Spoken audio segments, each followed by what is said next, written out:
welcome to our interview show, People Who Make a Difference. And today's guest, Mr. Dan Wind, is a man who certainly made a tremendous impact on the skyline of Jerusalem over the last 45 years. Dan Wind was recently awarded the Yakir Yerushalayim Prize, literally a worthy or distinguished citizen of Jerusalem, to honor his outstanding contribution to the building up of the Holy City. And without a doubt, Dan Wind, since 1960, has been involved in nearly all the major building projects of Jerusalem, including both planning and construction, such as the Hebrew University, the new City Hall, the Supreme Court building, the Biblical Zoo, and the Menachem Begin Heritage Center, and now the new Yad Vashem complex, or the Holocaust Museum, whose recent opening was attended by 40 world leaders. Dan, you and your wife, Nomi, have been good friends to Meredith and I for the last 20 years, and it's a special delight to welcome you today as our guest. Thank you so much for taking time out of your very busy schedule to be with us. It's so nice here that I couldn't refuse. Well, you've been a great blessing to us, and I remember Teddy Kollek once saying to us that he had the most important job in the world because he had to get Jerusalem ready for the Messiah. Now, you've been doing that very thing. The Bible says in Psalm 102, when the Lord builds up Zion, he will appear in his glory. So it's sort of like what you've been doing for these last 45 years. You've been building up Zion. What's been one of your most interesting projects to work on? I'll take two. One was Yad Vashem, because I started as a bulldozer operated in 52 before I studied. And that's my father started the place. And no, it was 55, and then I'm finishing today the whole plan, and the museum is opened, and the Yad Vashem is ready for the next 50 years. Who knows what will be after 50 years. And that deals with the past. Now I want to go to the future. The Hebrew University, 3 days ago, my father opened the Hebrew University. He built the stage for the opening on the 1st of April, 1925. And today is 80 years exactly.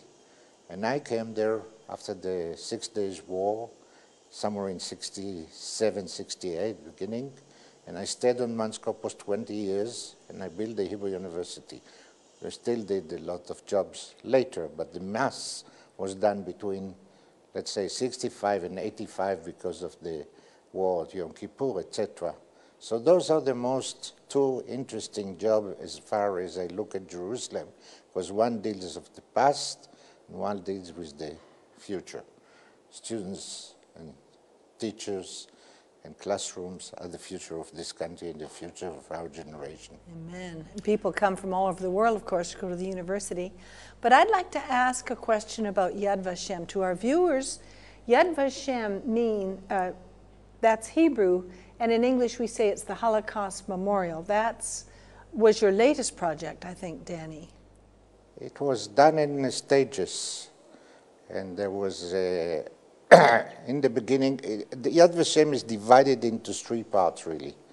One part deals with the memorial, archives, administration, of course, but mostly archives and all the papers about the people that we have 3 million papers about each of them presenting a person that was part of this horrible occasion. And the second part is education. So we have a school that has about 250,000 children, soldiers, etc., that come and visit there, everyone for 1 day, and we have also for 2 weeks for people that come from abroad. And that's the second part. The third part is the memorial. And we have an historical museum which was built 50 years ago and was too small. And now, especially after Iron Curtain fell, we have much more things to exhibit, yes, the originals, etc. So there was built a new one. And I was part of all over the plan, that master plan. And I was part of writing the program for the architectural competition, part of the jury, part of the selection. And then I was looking after the building till I gave it the site to my younger partner because it was a little bit too big and heavy for my Very age. heavy, yes. And it's open just now, Yes, I was there last week. and it's most It's very, impressive. very You know, serious. someone who's a very close friend of ours from our community in our synagogue, he was the moderator at the opening. Benny Hendel, he was on the radio for many years here, and he said that with all the 40 world leaders that were assembled there, that when they opened and when Dudu Fisher, who was the cantor, sang the invocation, and all the people were there lined up waiting, and the others that were distinguished guests from Israel, there was, and it was at the place where there is the river underneath and going right up to the sky to see the top of that beautiful opening that you built. He said, when he sang that song of prayer, something came down like a wind, like the spirit or presence of God, and both Benny Hendel and Dudu Fisher had tears in their eyes, and many of these world leaders were wiping back things from their eyes. So it was really a dramatic moment, and thanks to people like you who have the vision to build something like that, we can sense God's blessing upon it. I often think of Solomon when I think of you building the temple. He was a great builder, and I think you've built more buildings than Herod, King Herod. So In area, maybe. so one day we're going to see, your name there written. But thank you you're such a humble man. You never take any of this for yourself. And tell us a little bit about your family, your wife, Nomi. What a beautiful artist she is. She's well known here in Israel as an artist. My wife used to be a teacher for 20 years. Then she decided that's enough, and she went into work, into kind of sculpture. Beginning it was just sweaters, etc., from sheep that come from a Bedouin original. We used to buy them in the old city, and then she went on to sculpture and went on to paper, and her biggest work was in the Jerusalem Theater, about 20 square meters of ground. And it also symbolized a lot of political situation which we have often to suffer in this country. Yes. And now when she is getting a little bit, not younger, but opposite, But she's very beautiful, Danny. Oh, she is beautiful, that I know. She is finishing a second degree in psychology, and she started already to practice psychology in the Gestalt system. She does her degree in London, and she finished all that. She gave her work, and now she has to stand the exam. And she's been flying back and forth to do 30 this. times she flew. Oh, my goodness. And this week she's flying again for 2 days Oh, conference. Danny, you just had your 70th birthday. Yeah, that's correct. And that's the reason why this film was made. To my 70th birthday, and we had 2 places. One was on Manskopos for the offices and people for the work, and one was done in Betakerem, where I live. I live in the same house from 1936, and the place where the celebration was made by Nomi Choice, where was my kindergarten. And 4 people from the whole audience, which was about 60, 70 people, friends, were in the same with me. in the kindergarten. In the kindergarten, of course, because the kindergarten was 1 from the age of 2 till the age of 6. The reason why I went to learn or study in a school 5.5 was because the kindergarten, the woman that led it said that there is enough that I get a bachelor degree in the kindergarten. I don't need a master degree. Well, we want to say that your life has really impacted Meredith and I, especially you and Nomi, in being true friends to us and helping us over the years. For those of you watching today, our studios where we complete these programs and do the editing, where we lived for 15 years, is your house. And it still is. We still rent this house from you, and you've been so kind to us over the years to help us in many ways, and it's been a real blessing to know you and to be associated with you, and an honor. That's our pleasure, and the worst thing is that we don't meet enough. That's true. Well, you're a very busy man, that's for sure, and we don't like to impose ourselves on you, but come on. we know that you have a little hobby, and that means going down to Caesarea. Tell us a little bit about that. We need an open space. When I was born in the site where I was born, it was 100 families. Today it's more than 2,000, and the adjoining is another 2,000. So 4,000 families against 100. So there is not enough space in green, etc. So we found, first of all, a mobile home in Tantura, and we Hofdor, and we have been there for 7 years, every weekend. It was just 300 feet from the sea line, and everything was free. Then they started to crowd on us, and we decided to move, so we bought in a little townhouse in a project where we have about 25 acres of green space, 2 swimming pools, etc. And we love it because it takes good care of us, and the thing you open every morning is green and sky, yes, and birds. All the birds that pass over the Mediterranean go through our window. So. Well, that's wonderful. Now, Danny, tell us, you have certainly rubbed shoulders with the builders of this land, the Zionists, the great pioneers. Tell us about some of your contacts with Mr. Rabin and Mr. Begin and some of the leading people in the nation. I had a very interesting meeting with Mr. Rabin. At the time, we had a big trouble, as you know, in the last years, let's say 10, 20 years. And there was a decision to fence the government precinct. And I said that I look at it as an undemocratic thing to do if you can avoid it. And I went side by side, and everybody refused. We came to the general accountant of this country, which is responsible for us, and he said, that's a political decision. We'll have to go to the Prime Minister office. And we got to the Prime Minister office, and there was a meeting, 20 policemen, etc., that discussed for the fence, and I alone discussed against the fence.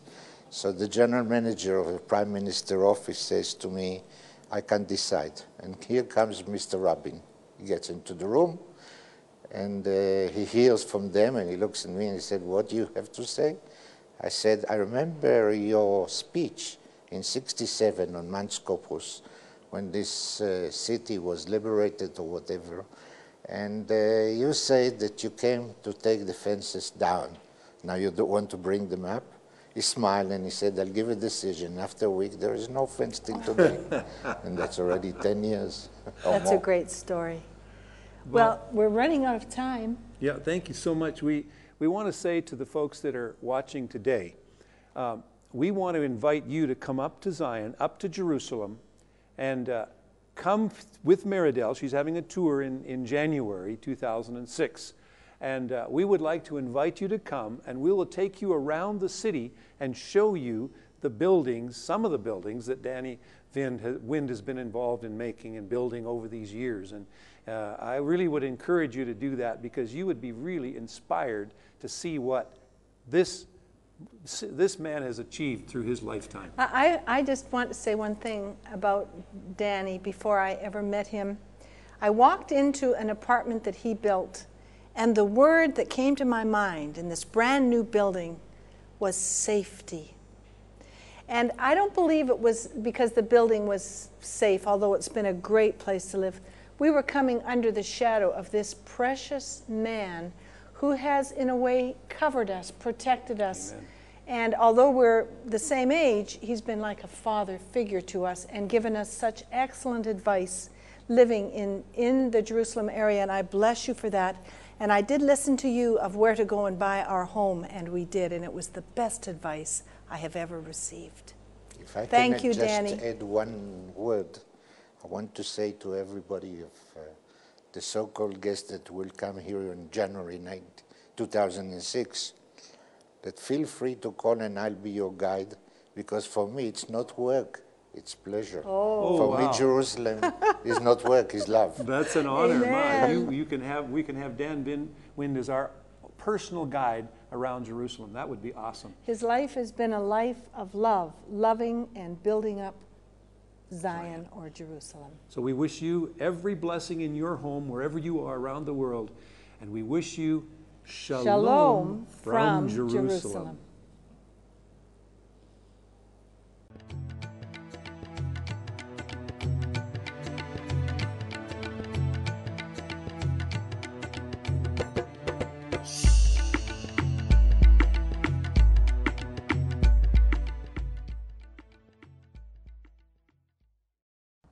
Shalom, this is Dr. Jay Rawlings reporting to you for Fact or Fantasy. The fantasy that I want to discuss today relates to the current negotiations between the Israelis and the Palestinians, where the Palestinians say that they are being asked to accept only 22% of Palestine for their state, while Israel keeps 78%. But the fact of the matter is as follows. The government of Israel has agreed to a two-state solution to end the conflict with the Palestinians, and that's the basis of the roadmap plan. Once Israel agreed to give the Palestinians the independence that they want, they then shifted their complaint to the size of the state that they are being offered. Many moderates, such as Hanan Ashrawi, who say that they can coexist with Israel, have adopted the refrain that Israel is doing the Palestinians no favor by offering them a state in the disputed territories because it's asking them to accept a state in only 22% of Palestine, while Israel keeps 78%.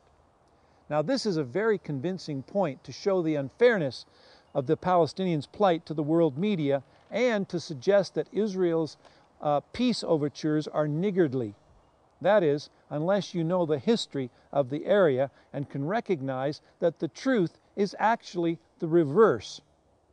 To illustrate, I'm going to refer to some maps found in Benjamin Netanyahu's book called A Durable Peace, which I highly recommend. If you look at the maps here, you'll see, number 3, that the Jewish national homeland under the British administration was that area that included all of Israel and Jordan today. Then, by 1922, this map of the Jewish national homeland had been halved by the creation of Transjordan in today's Jordan. In other words, the white area here is what remains for the Jewish national homeland. Then, in 1947, according to the UN partition plan, the white area here is what was to be the Jewish state. This, in effect, reduced the area that was originally given to the Jews in 1920 down to 22% of the land. Now, if Israel were to withdraw completely today from the West Bank and the Gaza Strip, it would possess only 18% of the original land. And from Israel's perspective, it is the Zionists who have been making the real sacrifice by giving up 82% of the land of Israel. In fact, by accepting the original UN resolution offered in 1947, they were willing to accept only about 12% of historic Israel. The Arabs refused this UN resolution number 181, and then 6 months later, 7 Arab states attacked on May the 15th, 1948, and tried to destroy, one day after its birth, the State of Israel. Meanwhile, of the approximately 9 million Palestinians worldwide, today about 75% already live in historic Palestine, which includes the area of Jordan today. This is Dr. Jay Rawlings reporting to you for Fact or Fantasy. See you next time.